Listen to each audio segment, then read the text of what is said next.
warahmatullahi wabarakatuh. Saya Diara Ria Andira dari Fakultas Hukum Non-Reguler semester 2. Di sini saya akan menjelaskan tentang fungsi hukum pidana yang pertemuan kedua pada tanggal 18 Februari 2022. Nah, fungsi hukum pidana itu ada fungsi khususnya melindungi kepentingan hukum terhadap perbuatan yang memperkosanya. Dalam arti di sini memperkosanya itu yaitu memaksanya, bukan hal yang negatif ya. Nah, dengan memberikan sanksi yang sifatnya lebih tajam dibandingkan dengan sanksi dari cabang hukum yang lainnya atau preventif atau pencegahan. Di sini juga ada sumber hukum pidana.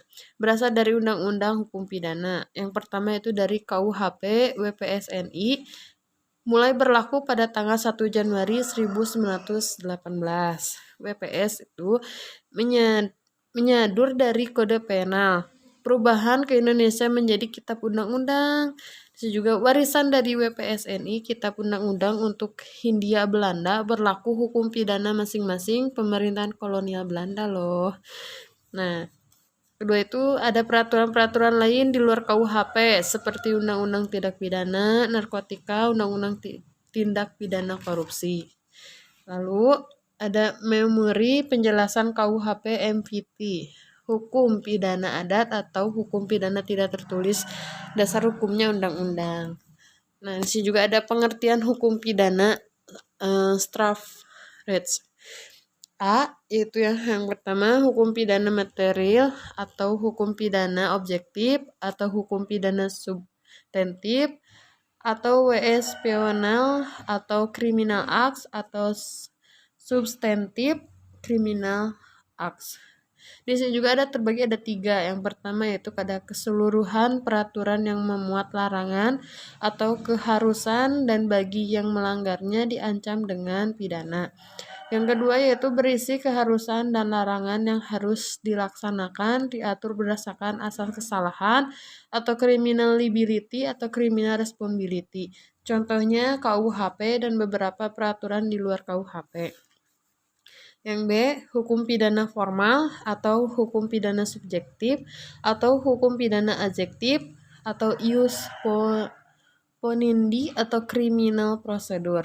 Di sini juga terbaginya ada 2. Yang pertama yaitu ada keseluruhan peraturan yang memuat hak atau cara-cara negara untuk memberikan pemindanaan terhadap orang-orang yang melakukan perbuatan yang terlarang. Yang kedua yaitu merupakan hak negara yang dilakukan oleh aparat penegak hukum atau criminal procedure. Contohnya KUHP atau Undang-Undang Nomor 8 tahun 1981.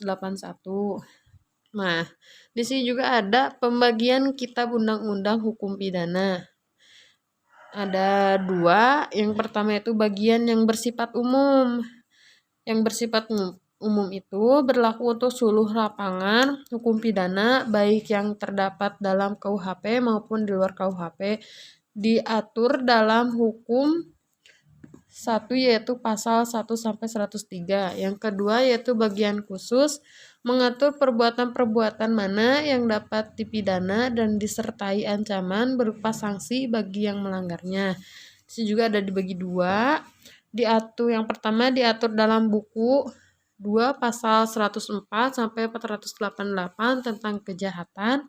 Yang kedua buku 2 pasal 489 sampai 569 tentang pelanggaran.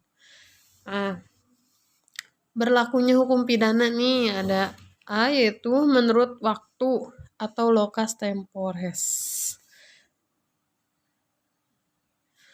Yang pertama yaitu didasarkan pada asas legalitas atau principle of legality.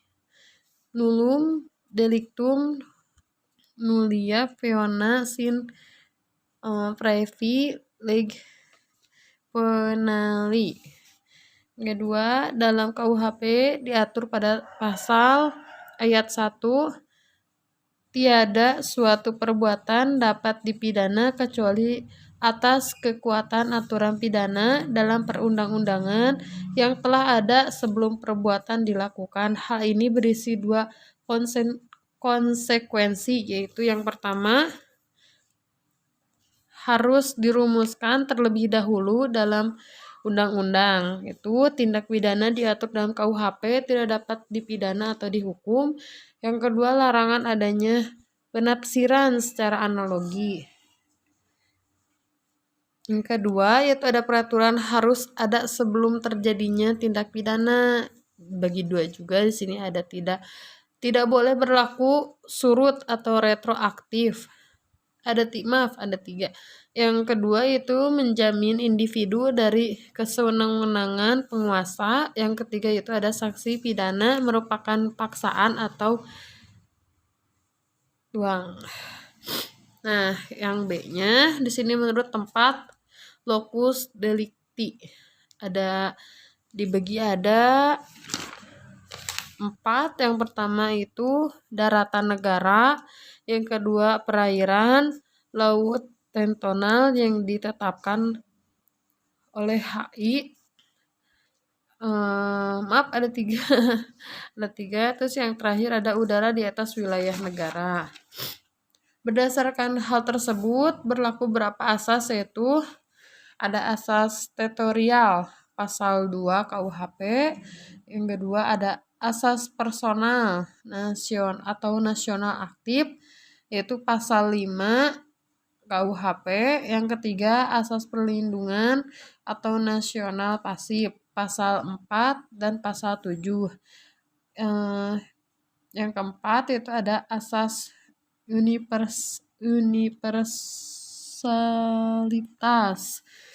Yang terakhir yaitu ada ekstradisi atau penyerahan atau bantuan hukum yang bersifat internasional. Nah, cukup sekian yang telah disampaikan oleh Ibu dosen kepada saya pertemuan kedua. Wassalamualaikum warahmatullahi wabarakatuh.